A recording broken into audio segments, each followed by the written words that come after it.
Budaya, salam rahayu, salam waras. Sedulur yang berbahagia, selamat bertemu kembali dengan saya Kang Cinggu di channel Tonatan TV.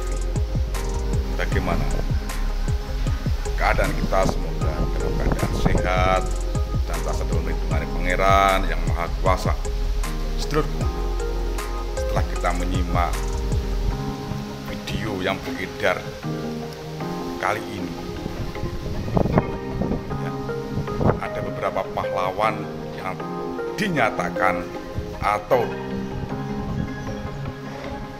dinyatakanlah sebagai Habib.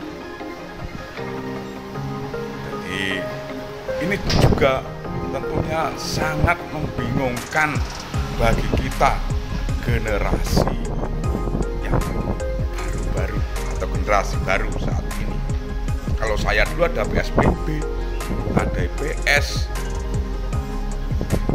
Saat ini PSBB tidak jadi mata pelajaran lagi. Nah, gimana? Mari kita simak. Semua masih bilang pahlawan, betul apa enggak? Imam Bonjol pahlawan Indonesia bukan? Pahlawan nasional bukan? Sekarang siapa namanya Imam Bonjol? Al-Habib Muhammad Syahabuddin, beliau habaib dari kalangan bin Syahab. Imam Bonjol itu bin Syahab, masih daripada kakeknya Habib Rizik. Umar seorang Habib, ya banyak dari sana. Belum lagi sampai di Palembang, sampai di Medan, Sultan Delhi, Sultan Palembang, Sultan Badruddin, turun lagi di Aceh, Sultan Hasanuddin.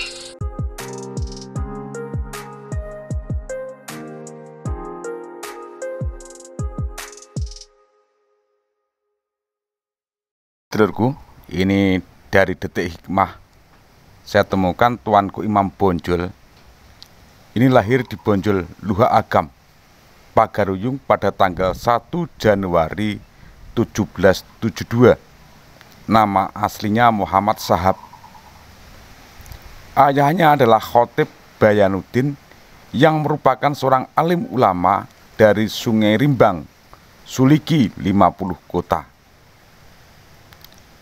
Ibunya Hamatun dan pamannya Syekh Usman merupakan perantau bangsa Arab yang datang ke Alai Ganggu Mudik dan diterima masuk ke dalam tatanan adat Minangkabau. Syekh Usman menjadi penghulu kaum keturunannya sebagai bagian klan suku Koto. Sebagai ulama dan pemimpin masyarakat setempat, Muhammad Sahab sempat mendapat beberapa gelar kehormatan. Ada gelar Peto Sarif, Malin Basa, dan yang terakhir Tuanku Imam. Tuanku merupakan gelar kehormatan bagi pemimpin agama. Hanya ulama yang telah menguasai ilmu agama Islam yang berhak mendapatkan gelar Tuanku.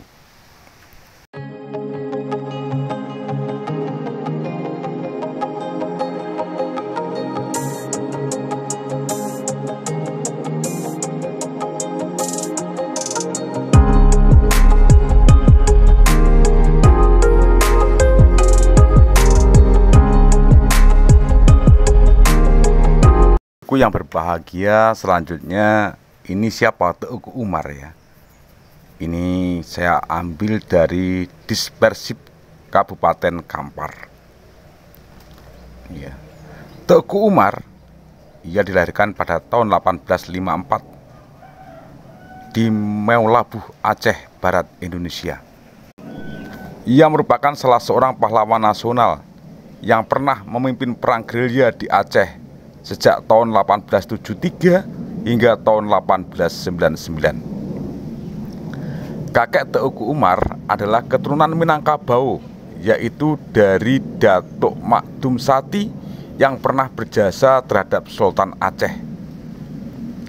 Datuk Makdum Sati mempunyai dua orang putra, yaitu Nantan Setia dan Ahmad Mahmud. Teuku Ahmad Mahmud merupakan bapak Teuku Umar. Ketika Perang Aceh meletus pada 1873, Teuku Umar ikut serta berjuang bersama pejuang-pejuang Aceh lainnya. Umurnya baru menginjak 19 tahun. Mulanya ia berjuang di kampungnya sendiri yang kemudian dilanjutkan ke Aceh Barat. Pada umur ini, Teuku Umar juga sudah diangkat sebagai KUC atau kepala desa di daerah Daya Meulabuh. Kepribadian Teuku Umar sejak kecil dikenal sebagai anak yang cerdas, pemberani, dan kadang suka berkelahi dengan teman-teman sebayanya. Ia juga memiliki sifat yang keras dan pantang menyerah dalam menghadapi segala persoalan. Teuku Umar tidak pernah mendapatkan pendidikan formal. Meski demikian, ia mampu menjadi seorang pemimpin yang kuat, cerdas, dan berani.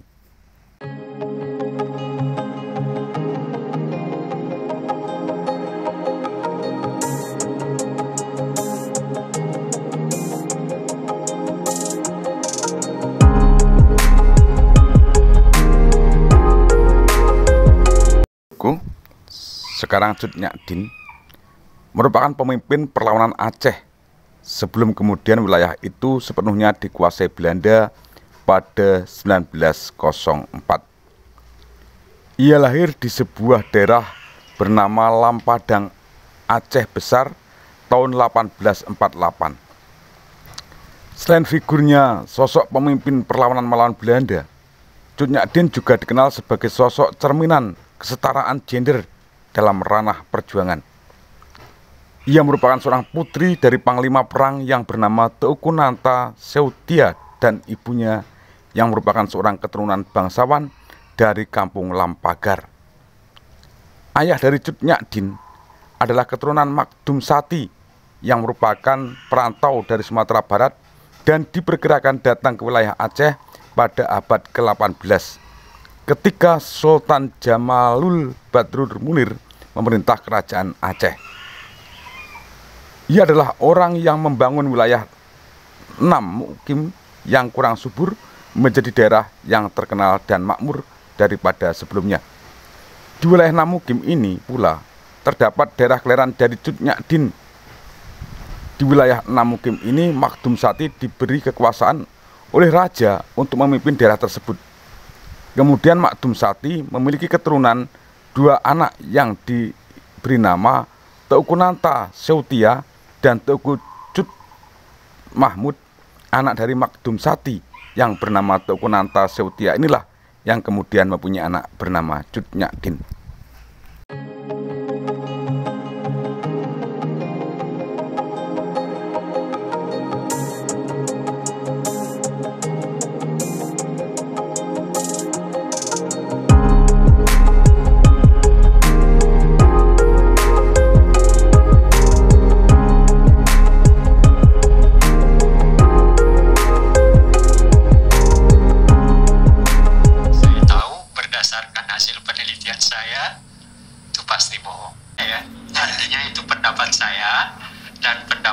Sebagai seorang sejarawan yang bukan hanya membaca tapi juga melakukan tahu berbagai sumber penelitian. Jadi kalau Imam Bonjol dikatakan sebagai Balawi, ya ketawa aja saya. Demikian dulu ya apa yang bisa kita sajikan terkait kepahlawanan dari Tuanku Imam Bonjol, Teuku Umar, dan Cut Nyak Dien. Untuk kelanjutan biografi beliau satu persatu tunggu di Tonatan TV. Akhirnya teriring ungkapan ono rino ono opo ono awan ono pangan, salam budaya, salam rahayu, salam waras.